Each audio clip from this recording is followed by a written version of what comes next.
Pithapuram TDP incharge రాష్ట్ర అధికార ప్రతినిధి ఎస్వీఎస్ఎన్ వర్మ మరోసారి పరోక్షంగా ఉప ముఖ్యమంత్రి పవన్ ను టార్గెట్ చేశారు. వైసీపీ ప్రభుత్వంలో అనుమతులు ఇచ్చినా అక్రమ మైనింగ్ తవ్వకాలు నిలిపివేయించామని, ఇప్పుడు అధికారంలోకి వచ్చి ఆపలేకపోతున్నామంటూ ఆవేదన వ్యక్తం చేశారు.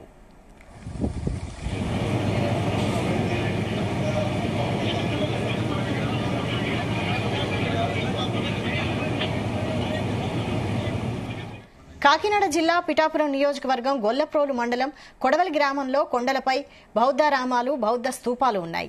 అయితే గతంలో ముఖ్యమంత్రి జగన్ చిత్తూరుకు చెందిన తన అనుచరునికి మైనింగ్ కోసం అనుమతి ఇచ్చారని, నాడు ప్రతిపక్షంలో ఉండి వాటిని నిలిపివేయించామని అన్నారు. కానీ కూటమి అధికారంలోకి వచ్చాక ఈ తవ్వకాలు మొదలయ్యాయని ఆరోపించారు. పెద్ద ఎత్తున నిబంధనలు ఉల్లంఘించి తవ్వకాలు చేపట్టారన్నారు. తక్షణం వీటిని నిలిపివేయాలంటూ కలెక్టర్కు ఫిర్యాదు చేసినట్లు తెలిపారు. ఇదే విషయాన్ని ఉప ముఖ్యమంత్రి దృష్టికి తీసుకెళ్తున్నట్లు వెల్లడించారు.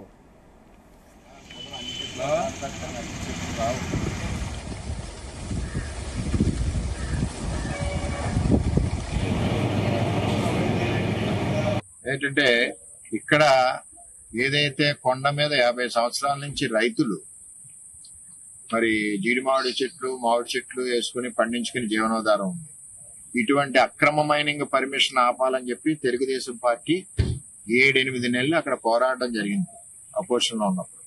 అదేవిధంగా మాతో పాటు ఒక 4 రోజులు జనసేన అలాగే బీజేపీ పార్టీలు కూడా పోరాటంలో చేయడం జరిగింది. లాస్ట్ మేము అన్ని రోజులు ఆపాం. ఇప్పుడు అక్రమ మైనింగ్ మొదలెట్టారు. ఈ అక్రమ మైనింగ్ లో ఆర్కియాలజీ డిపార్ట్మెంట్ స్టేటస్ రిపోర్ట్ లో కూడా ఆర్కియాలజీ డిపార్ట్మెంట్ నుంచి సర్వే ఉండాలని చెప్పి ఆదేశాలు ఉన్నాయి. అలాగే హైకోర్టు ఆర్డర్ కూడా ఏవైతే ఇచ్చిందో అక్కడ సంబంధించిన పర్మిషన్ లో ఎక్కడా డీవియేషన్ ఉన్నా సరే మైనింగ్ వాళ్ళు వాటిని రద్దు చేయించారు కూడా హైకోర్టు ఆర్డర్లో ఉంది. క్లియర్ గా చెప్పాలంటే ఎంఆర్ఓ ఎన్ఓసిలో చెట్లు ఉన్నాయని చెప్పి ధృవీకరించారు. 1000 చెట్లను ఎందుకు నరికేశారు, అదొక డీవియేషన్. రెండవది, అది చెట్లు నరకాలి అంటే మన డిప్యూటీ డైరెక్టర్ వారి అనుమతి తీసుకుని అప్పుడు చెట్లు తీయాలి. దాంతో పాటుగా 50 సంవత్సరాల నుంచి లీజ్ పట్టాతో ఉన్న వాళ్ళని అక్కడి నుంచి భయపెట్టి ఖాళీ చేయించారు. అదేవిధంగా ఆర్కియాలజీ డిపార్ట్మెంట్ సర్వే రిపోర్ట్ ఇవ్వకుండా లీజ్ ఇవ్వడానికి రూల్స్ లేవు. అటువంటిది కూడా పక్కకు పెట్టి ఇవ్వడం జరిగింది.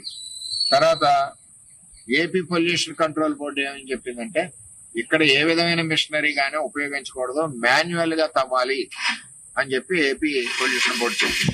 అది కూడా ఉల్లంఘించారు. హైకోర్టు కూడా ఏదైనా వైలేట్ అవుతే తక్షణమే యాక్షన్ తీసుకోవాల్సిన బాధ్యత అధికారులదని చెప్పి డైరెక్షన్ ఇచ్చారు.